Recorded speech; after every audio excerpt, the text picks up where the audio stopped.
Pour moi, Ursula von der Leyen a toutes les qualités d'un agent américain, on va dire. Si les agriculteurs deviennent dangereux pour l'État européiste central, ils seront massacrés comme les Gilets jaunes. Là, sur la construction européenne, on a le pire, c'est-à-dire qu'on est en train de faire un truc à la hauteur de ce qu'est le PCC en Chine. On est là dans un projet qui ne fait aucun sens pour la France. Tout ça, c'est fini. On est déjà des colonies numériques. Le problème, c'est qu'on a affaire à des élites antidémocratiques. La Commission européenne, les institutions européennes, sont simplement des facilitateurs des lobbies. Ça sert à rien en fait. Faut pas faire d'élection présidentielle. Enfin, pas sur ces bases-là, ça sert plus à rien. Depuis 25 ans et même plus, le chaos est organisé par ces gens-là. Enfin, ça ne fonctionne pas. Enfin, l'Occident est devenu fou.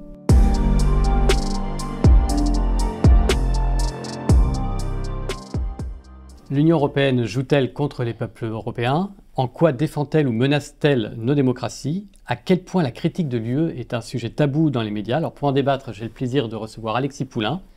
Alexis Poulain, vous êtes journaliste, cofondateur du média en ligne Le Monde Moderne. Bonjour et bienvenue chez Front Populaire, c'est la première fois que nous vous recevons. Alors pour commencer, on entend beaucoup de critiques sur la légitimité parmi les opposants de l'Union européenne, sur la légitimité de l'Union européenne. Alors question assez ouverte. Démocratie et Union européenne sont-ils des termes compatibles à vos yeux et tout du moins jusqu'à quel degré? Alors, ça pourrait être compatible si on avait des institutions européennes qui jouaient le jeu démocratique. Or, on voit que depuis la volonté politique de la transformation de la CE en Union européenne, tout est fait pour déposséder en fait les États et créer une sorte de superstructure qui se veut être un gouvernement européen, la Commission européenne, qui décide de tout et qui impose des lois et qui d'ailleurs est l'institution qui va proposer les lois au Parlement européen, qui n'est pas décisionnaire.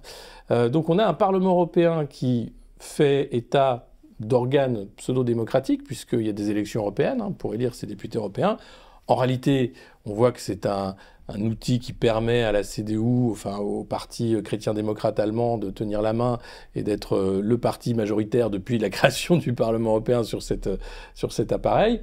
Et derrière, la Commission européenne, qui est une sorte de table de poker, de marchandage entre les partis et les États, un jeu à trois bandes, pour savoir qui va avoir le droit d'être commissaire européen à un truc. C'est comme ça qu'on se retrouve avec Stéphane Séjourné, vice-président de la Commission européenne à l'industrie et à la prospérité. Et aujourd'hui, je dirais qu'avec une personnalité comme Ursula von der Leyen, on voit toute la potentialité autoritaire de la Commission européenne et donc antidémocratique. Refus de règles de transparence. Madame von der Leyen est devant la justice pour le refus de partager ses SMS avec le patron de Pfizer, Albert Bourla, sur la commande des vaccins. Donc là, elle enfreint les lois. Et pourtant, la Commission européenne la couvre.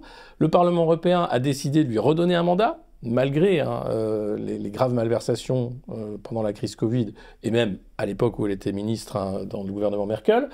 Et aujourd'hui, avec la volonté de s'arroger des pouvoirs que la Commission n'avait pas, dans le domaine de la santé, dans le domaine militaire, et c'est là où ça devient extrêmement dangereux, puisqu'on a maintenant un commissaire à la défense, eh bien, ça peut potentiellement devenir un outil contre les gouvernements nationaux, contre les peuples qui imposent décrets, traités, etc., etc., oui, sous couvert du bien commun européen qui, pour moi, n'existe pas, mais c'est à discuter. Faut le rappeler quand même, c'est que cette question, je me permets de rebondir sur ce que vous disiez à l'instant, c'est que la question de la santé et la question de la défense, ce ne sont pas des prérogatives européennes. Nulle part dans les traités, l'Union européenne doit s'en occuper. Pas plus que la majorité qualifiée au Conseil européen, puisque aujourd'hui, il y a tout un lobbying des européistes, qui sont des graves idéologues, qui sont vraiment, eux, pour une intégration des États dans une superstructure à l'américaine, avoir un gouvernement central et puis des États,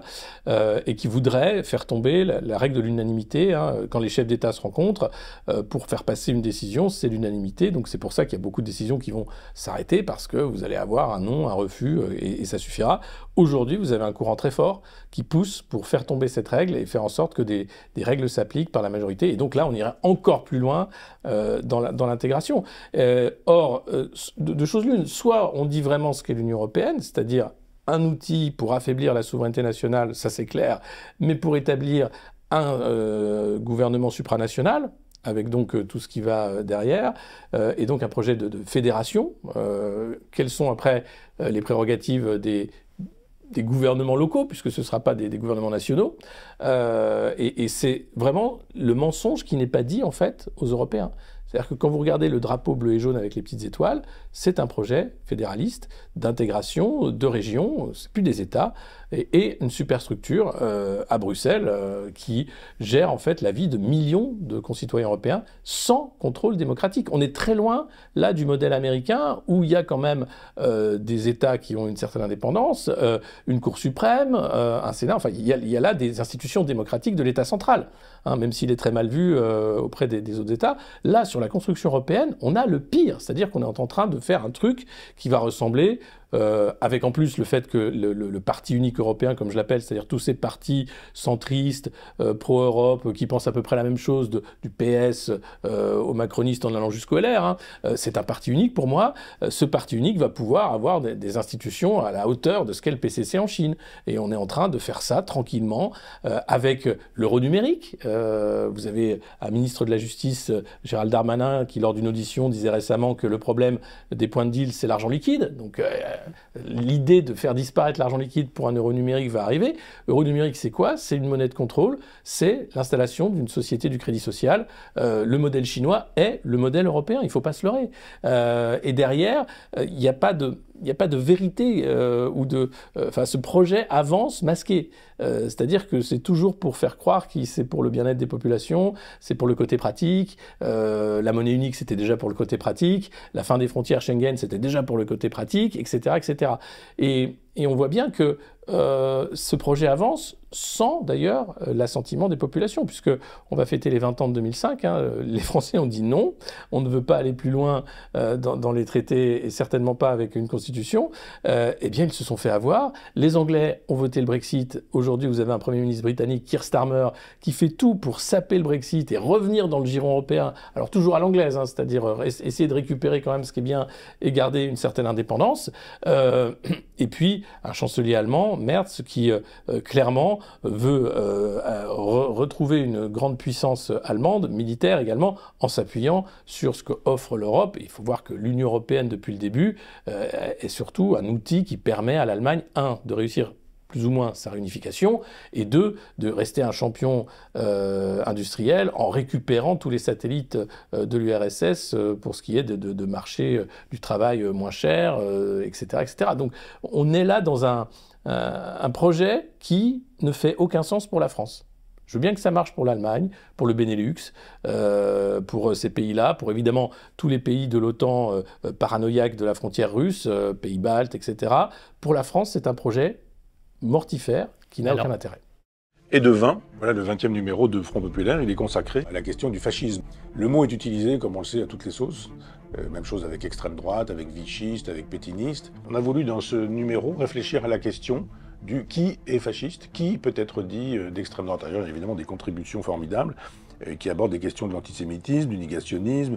Qui était Le Pen? Est-ce que Jean-Marie Le Pen, c'est Marine Le Pen? Ça permet de remettre les pendules à l'heure pour éviter d'utiliser les mots n'importe comment et faire de telle sorte que s'il y a une menace d'extrême droite et s'il y a une menace fasciste, on puisse la désigner. Quand on voit des fascistes partout, ils ne sont plus nulle part. Et il me semble que la conclusion de cet ouvrage, c'est que s'il y a du danger, c'est peut-être pas forcément sur le côté droit de l'échiquier qu'il faut aller voir, mais qu'il peut y avoir aussi des fascismes rouges. Comment on explique justement que nos élites, si tant est qu'on puisse les qualifier ainsi, aient voulu aller à fond sur ce projet, qui en effet est un projet, comme vous le dites vous-même, qui est un projet bâti pour l'Allemagne, bâti par et pour l'Allemagne. Pourquoi nous y sommes allés? On y allait parce que depuis Jean Monnet, depuis l'assassinat politique du général de Gaulle, on va dire, toutes les élites françaises sont européistes. Parce que toutes les élites françaises ont choisi, pensant que la réconciliation avec l'Allemagne passait par en fait la soumission à cet ordre européen. On peut se réconcilier avec l'Allemagne sans passer par ce machin, sans passer par ces institutions qui deviennent dangereuses pour la liberté d'expression, qui deviennent dangereuses dangereuse pour l'économie. Von der Leyen qui annonce vouloir aller encore plus loin dans le refus de l'énergie russe en cassant Nord Stream et en le condamnant. Hein. C'est-à-dire qu'il n'y aurait même pas de possibilité de rachat par des Américains, ce qui est pourtant un plan américain, de récupérer les assets. Donc on a affaire à des dangereux idéologues qui ne travaillent pas dans l'intérêt national, et malheureusement la plupart des dirigeants politiques depuis les années 70 sont tous formatés par ces programmes d'amitié franco-allemands et les programmes des Young Leaders américains. Et c'est pas conspirationniste que de dire ça, tous sont passés par le programme de Young Leaders, c'est-à-dire des talent spotting où les États-Unis voient qui va être le mieux à même d'arriver au pouvoir ou d'être dans des positions de responsabilité et qui va être totalement atlantiste dans sa façon de voir le monde, c'est-à-dire les Russes restent l'ennemi, les États-Unis sont le grand ami alors qu'en réalité sont des partenaires et on voit bien qu'il y a des limites et elles sont quand même assez énormes. Je rappelle que les États-Unis ont écouté nos responsables politiques, il n'y a pas eu de scandale diplomatique. À l'époque, c'était François Hollande qui s'était fait écouter, rien ne s'est passé.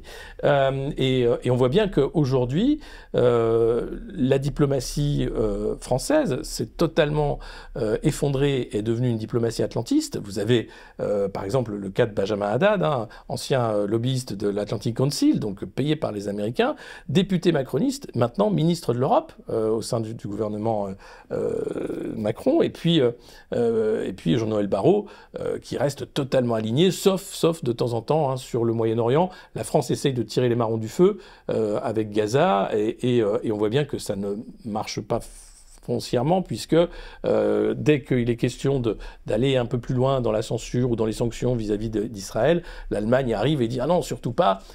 Et puis, j'en ai pas parlé, mais là encore, l'Union européenne veut s'arroger la capacité diplomatique avec une branche diplomatique qui ne fonctionne pas, Kaja Kallas, qui est ancienne première ministre estonienne et qui est totalement inutile et superflue comme toute la Commission européenne. Mais en France, nos élites sont européennes par intérêt, je pense, pour leur carrière, parce que on a fait cette campagne de marketing, de survente de l'Union européenne, et que la population française, si vous le demandez, est majoritairement pro-européenne. Vous aurez beaucoup de Français qui vont dire oui, moi je suis pour les frontières ouvertes, Erasmus, le fait qu'on ait une monnaie commune, on a un destin commun, évidemment, c'est normal. Et puis vous pouvez aller plus loin, c'est normal que la capacité nucléaire française puisse s'étendre jusqu'à la Pologne, c'est normal qu'on ait une armée européenne. Voilà, les Français globalement vont tomber dans le panneau. Même si, quand vous allez faire vos courses, vous voyez bien que l'euro vous a paupérisé, vous voyez bien que les entreprises françaises ferment les unes après les autres, que quand arrive un leader américain comme Donald Trump qui remet le protectionnisme au goût du jour, eh bien, il n'y a pas du tout de réponse possible puisque l'Europe, c'est le marché mondial ouvert pour la délocalisation qui a profité à la Chine et aux États-Unis. L'Europe, c'était un Far West pour les boîtes américaines. Prenez Google, par exemple. Google, le moteur de recherche, quand ils arrivent en Europe, il y avait quasiment pas de moteur de recherche, vous aviez Lycos, 2-3 trucs, ils prennent 99% du marché. Aux États-Unis, Google, le moteur de recherche, n'a que 70% du marché. Donc il n'y a même pas de concurrence. C'est-à-dire quand vous êtes un GAFAM, vous arrivez en Europe, vous allez à Bruxelles, vous avez suffisamment d'avocats pour parler à des technocrates qui vont vous ouvrir les portes en fait d'un marché dont vous serez le seul maître. Et aujourd'hui, le DSA, ça me fait doucement rire, le Digital Service Act porté par Thierry Breton contre les GAFAM, puisqu'ils sont allés trop loin, évidemment, et très gourmands, ne sert à rien à part mettre quelques amendes à des multinationales qui ont la main et qui peuvent demain décider d'incapacité d'arrêter l'Europe. Si aujourd'hui, prenons un exemple, le DSA demande de fermer X, plateforme d'Elon Musk, parce que discours de haine, racisme, etc., c'est pas les valeurs européennes, puis surtout c'est une source d'information parallèle, dangereuse pour les médias traditionnels et les gouvernements. Donc l'Europe, par la magie du DSA, ferme X. Quelle va être la réponse des Américains ? Écoutez, c'est très simple. On va augmenter soit le prix des licences Microsoft, soit on va vous interdire les licences Microsoft. Toutes les boîtes, même les administrations tournent sur Microsoft. On va vous interdire Google, on va vous interdire le GPS. Voilà, c'est fini. On retourne à l'âge de pierre, quasiment. Donc, il n'y a pas de moyen, en fait, de souveraineté, aujourd'hui, ni européenne, ni nationale, malheureusement. Et le temps de reconstruire cette capacité, on peut parler de dizaines, de vingtaines d'années. L'IA en est un exemple. On pourrait aujourd'hui, si on avait des responsables politiques visionnaires, se dire qu'on doit absolument devenir les leaders mondiaux de l'IA, parce que c'est la seule chance qu'on a de s'en sortir. Alors on fait, hein, on a une IA française, on a Choose France, Macron fait venir des investisseurs étrangers pour faire des data centers, etc. Mais les cerveaux français, formés à X, Polytechnique, aux grandes écoles, vont aller bosser plutôt pour des entreprises américaines, puisqu'ils seront payés 10 fois plus. Donc il n'y a pas de rétention de cerveau. Par contre, on va faire venir des chercheurs américains en sciences sociales, mais pas forcément des mathématiciens. Et puis, vous avez l'Inde, vous avez la Chine, qui, eux, mettent les moyens, mais des moyens que nous n'avons pas. Parce qu'il y a la planification. En Chine, quand l'État central décide de dire, bon, ben, nous devons être numéro 1 sur l'IA devant les Américains à horizon je sais pas quoi, ben, ils alignent et ils se démerdent pour avoir des supercalculateurs, etc. Nous, si on veut faire ça, on dépend des Américains.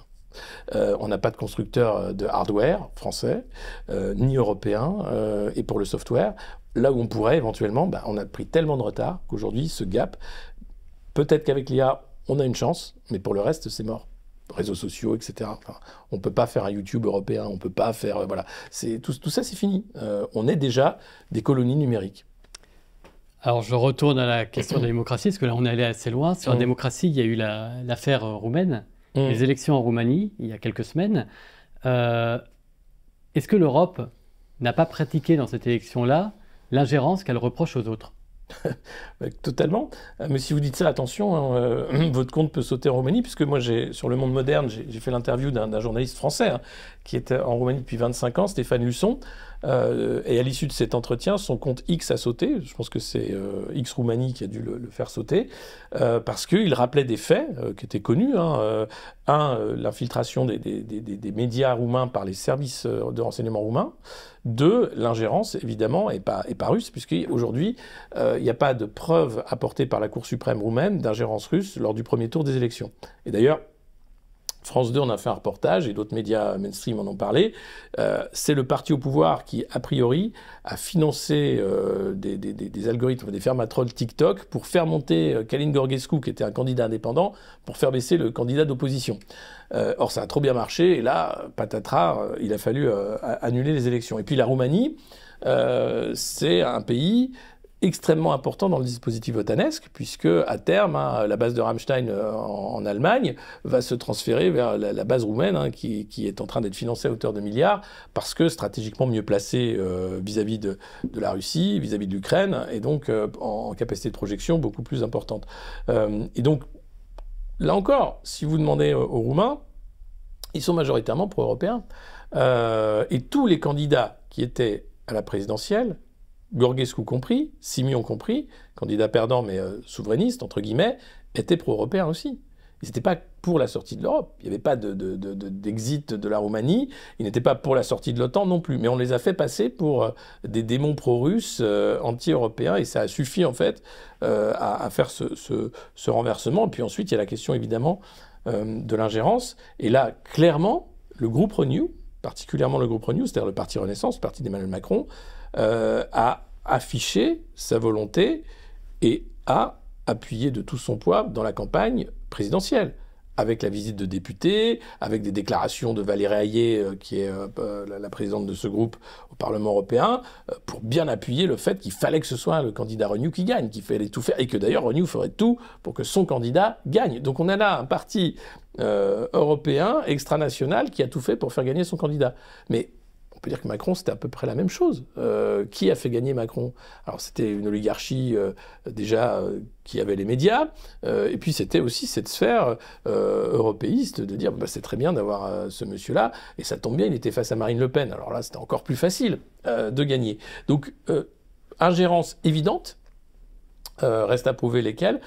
La Cour suprême ne veut pas, d'ailleurs, revoir le second tour des élections, alors même que Pavel Durov, fondateur de Telegram, qui a eu la nationalité française, hein, offerte par Macron de manière express, qui est russe à la base. Pavel Durov a annoncé le soir du scrutin, du second tour, qu'il avait été approché par Nicolas Lerner, le chef du renseignement français, à l'hôtel Crillon, qui lui avait demandé de censurer les comptes conservateurs roumains en amont des élections.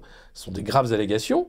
Ça ne repose que sur les dires de M. Durov, mais par la suite, il a dit qu'il était prêt à témoigner et à apporter des preuves au candidat Simeon dans le cadre de l'annulation du second tour. Ça ne s'est pas fait, visiblement, mais enfin, c'est quand même gravissime de voir que un responsable, alors c'est pas un GAFAM là en l'occurrence, hein, Pavel Durov est russe, Telegram, c'est la plateforme d'échange de crypto qui est cryptée et qui a joué un rôle aussi dans la campagne, annonce que les services français lui ont demandé de faire de l'ingérence.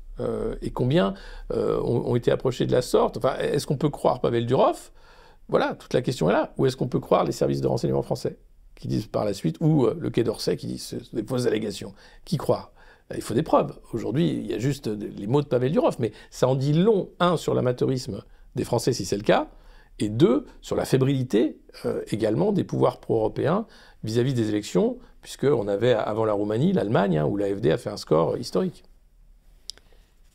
Quel regard vous portez sur, vous l'avez un petit peu mentionné tout à l'heure, mais Ursula von der Leyen, pour l'ensemble de son œuvre, on va dire, sur le premier et deuxième mandat, est-ce que vous la qualifiez d'adversaire de notre pays? Je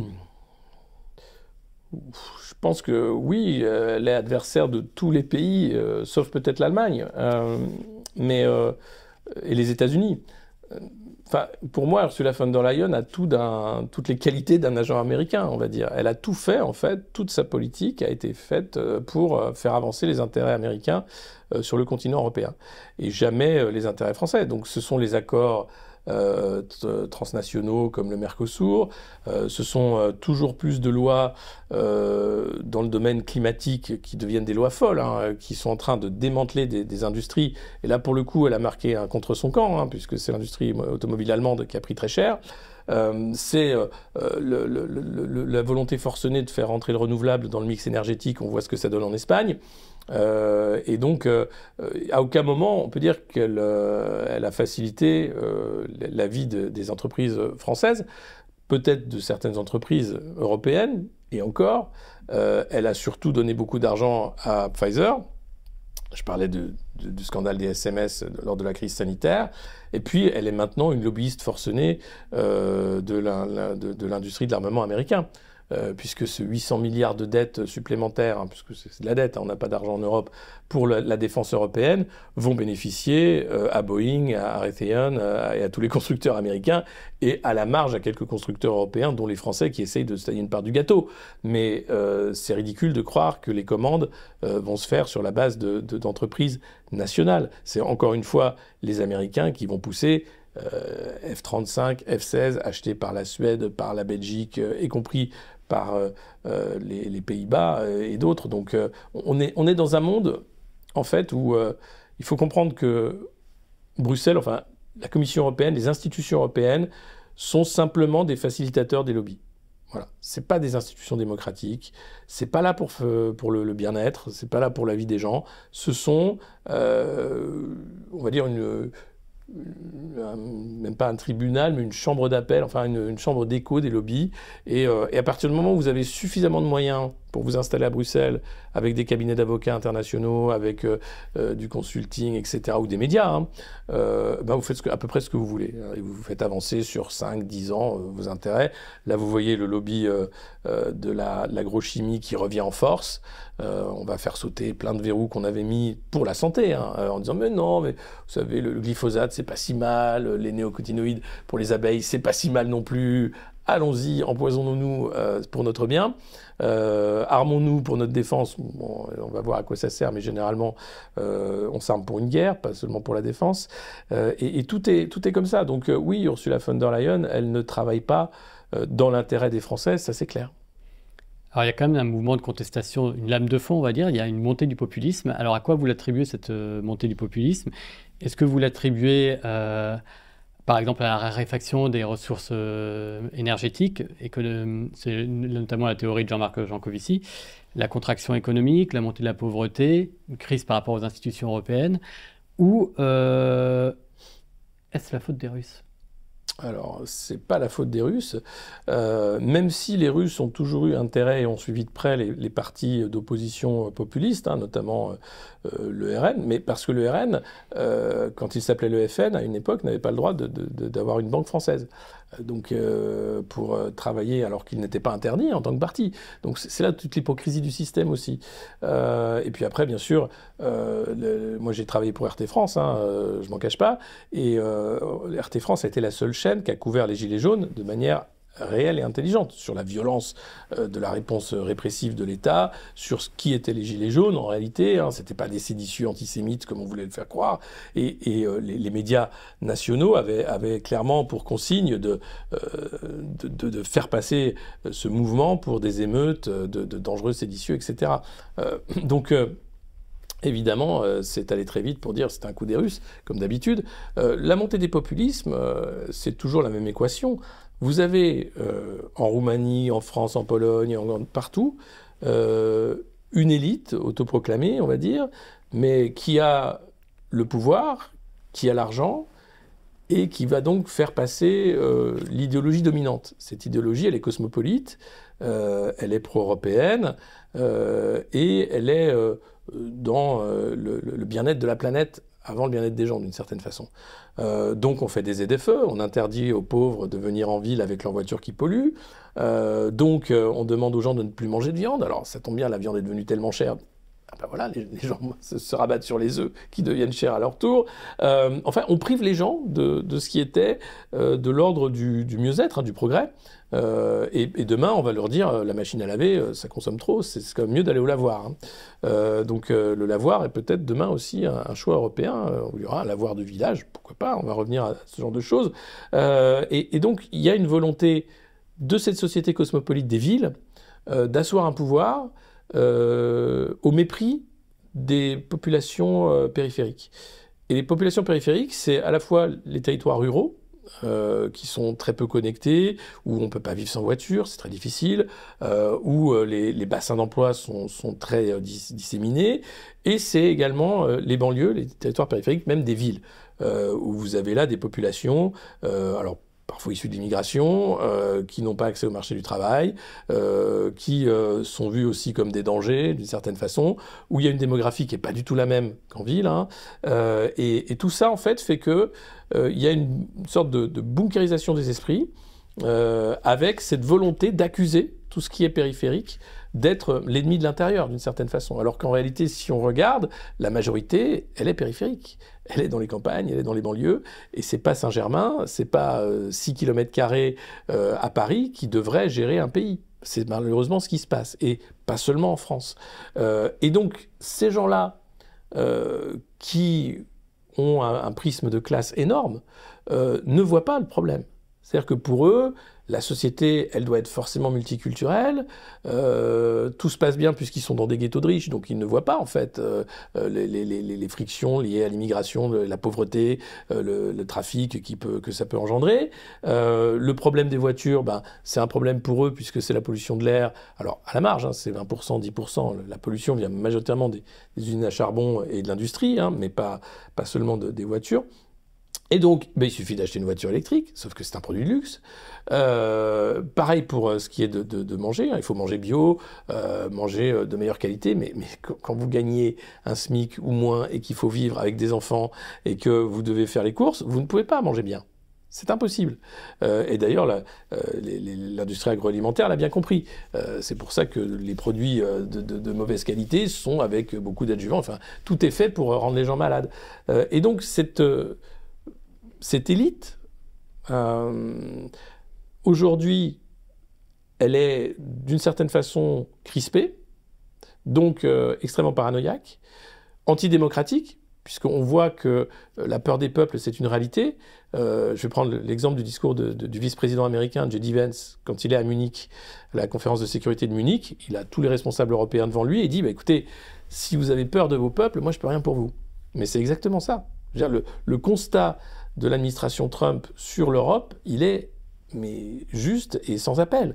Nous avons affaire aujourd'hui à des responsables politiques européens quasiment illégitimes, ou avec une légitimité très faible.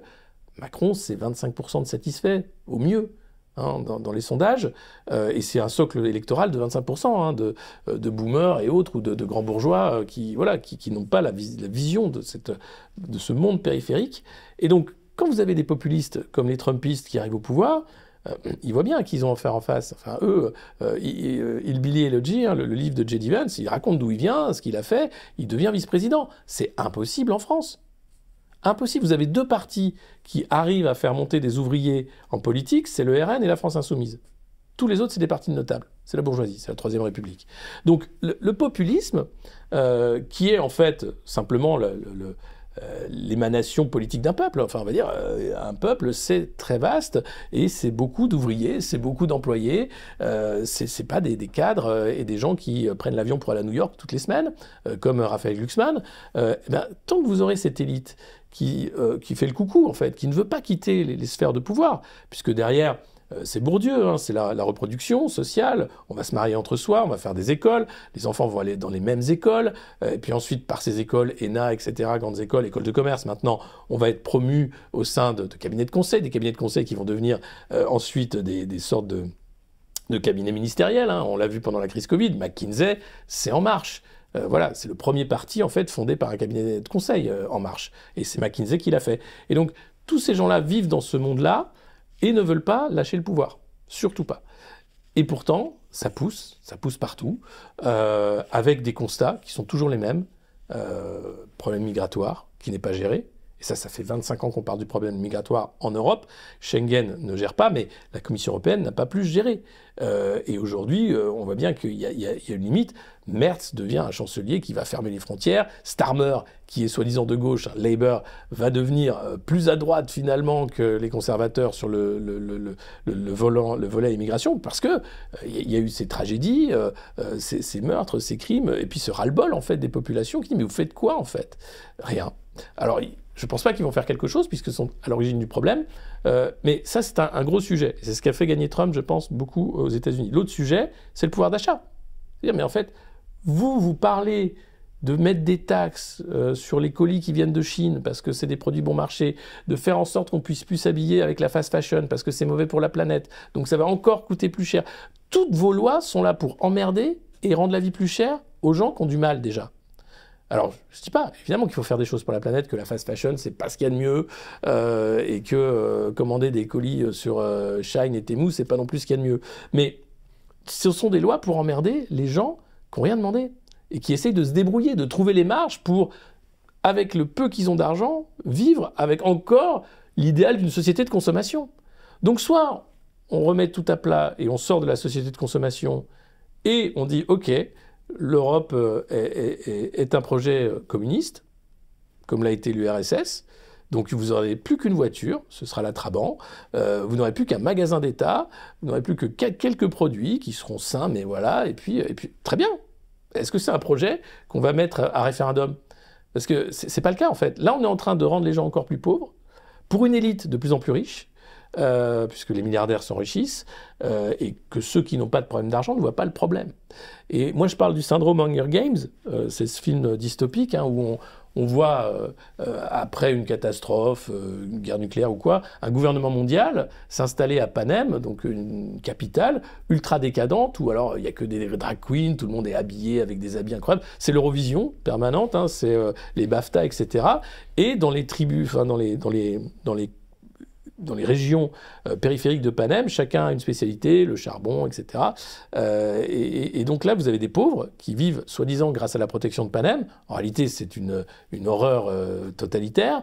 Et on envoie les enfants crever dans des jeux de télé chaque année pour dire « Merci Panem, et grâce à vous, on ne meurt plus de faim ». Mais on est à ça d'Hunger Games, en réalité.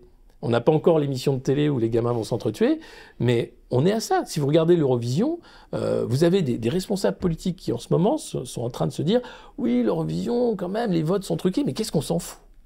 Qu'est-ce qu'on s'en fout? C'est vous dire, le curseur des priorités est totalement à l'envers. Aujourd'hui, vous êtes responsable politique ou vous avez une volonté politique.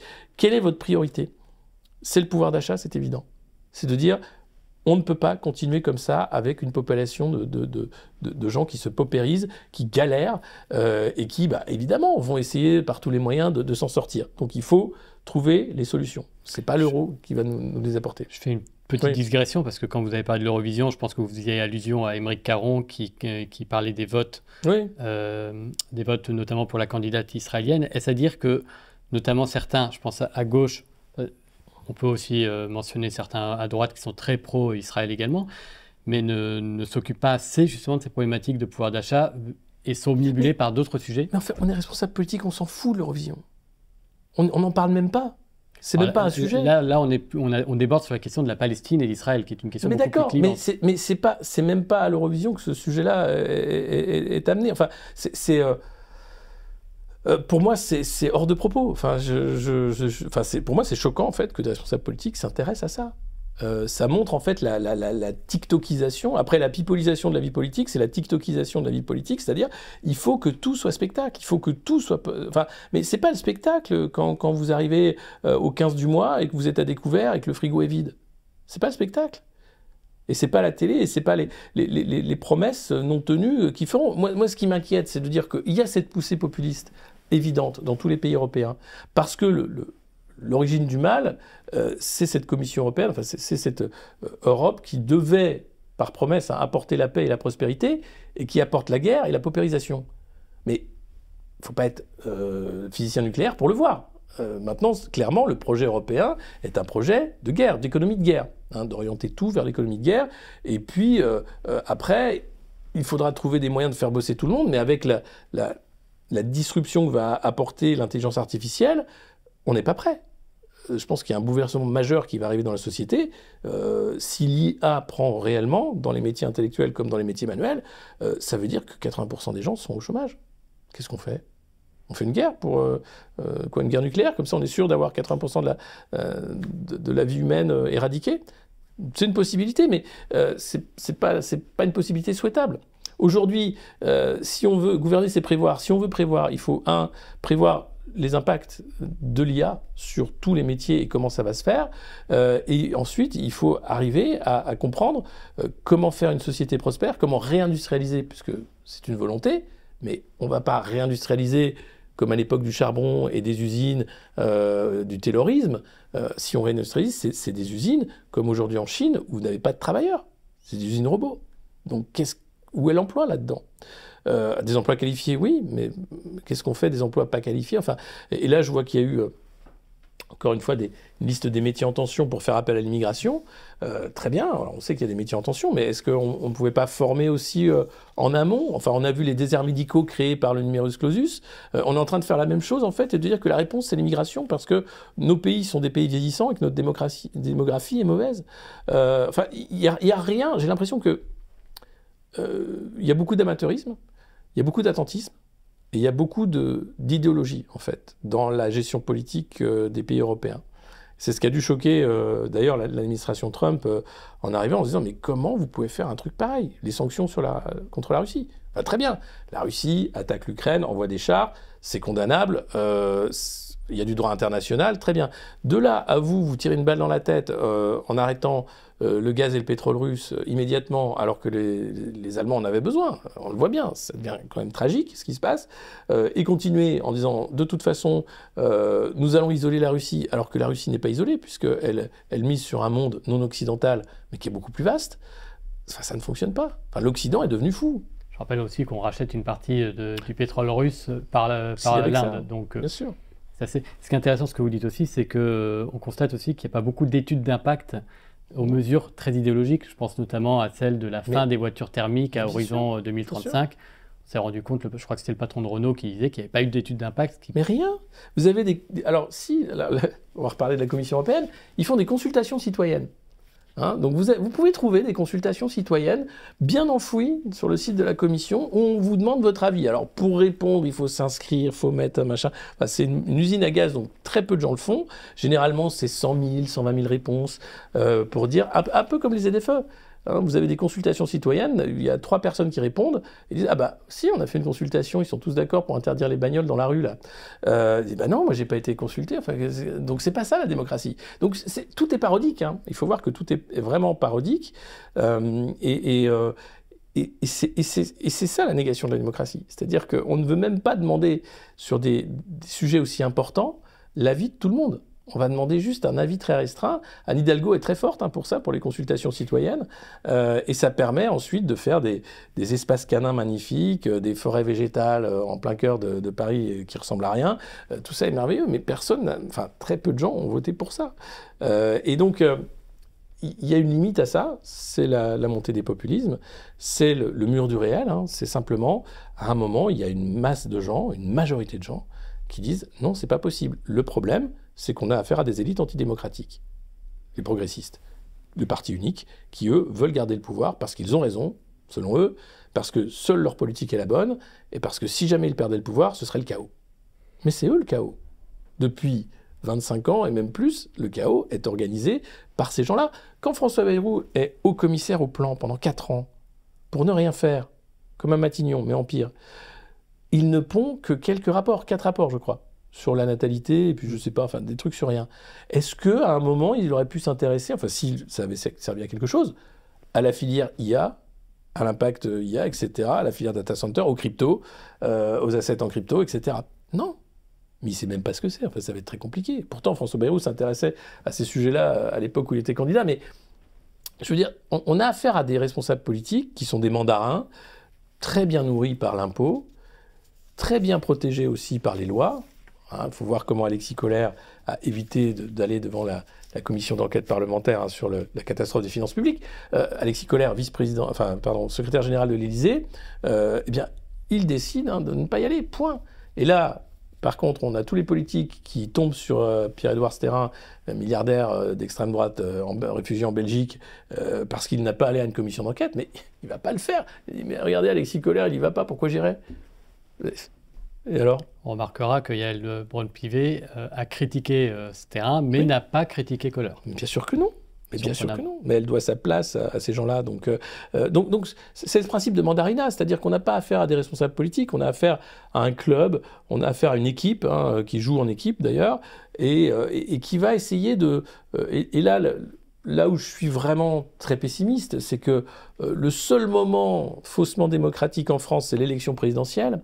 Et depuis quelques années, on a compris en fait que c'est... il y a le parti unique, hein, ce que j'appelle le parti unique, c'est-à-dire PS, LR et tous les affiliés, et potentiellement le RN, hein, qui va d'une façon ou d'une autre rejoindre une union des droites, et c'est Mélenchon qui va faire l'épouvantail, là où Marine Le Pen faisait l'épouvantail. Et un épouvantail. Hein. Donc on a le méchant contre les gentils, à chaque élection présidentielle. Et donc arrive le second tour, et ah bah non, faut voter pour les gentils, vous comprenez, sinon ça va être le chaos. Et là, le parti unique est tellement large, il a tellement englobé tout le monde que ça sert à rien en fait. Faut pas faire d'élection présidentielle. Enfin, pas sur ces bases-là, ça sert plus à rien. L'Union européenne, ça va pas durer longtemps. Si les agriculteurs deviennent dangereux pour l'État européiste central, ils seront massacrés comme les Gilets jaunes. On n'est pas dans une démocratie, hein. On est dans une parodie de démocratie. Est-ce qu'on peut préserver des poches de liberté ? J'ai l'impression que de moins en moins. Enfin, on est en train de rentrer dans un monde de censure, dans une société du crédit social qui ne dit pas son nom. Moi, ça me fait mal aux oreilles quand je vois du Retailleau qui balance du gaullisme à tous les étages et qui se met sur scène après avoir gagné avec Barnier. C'est une chance pour les Américains d'avoir des GAFAM. Nous, on n'a rien de tout ça en fait. On est vraiment tout seul avec un bâton dans le désert. Les fact-checkers sont là pour assurer un service après-vente de la propagande et une censure politique. Si le journalisme existait, il n'y aurait pas besoin de fact-checking.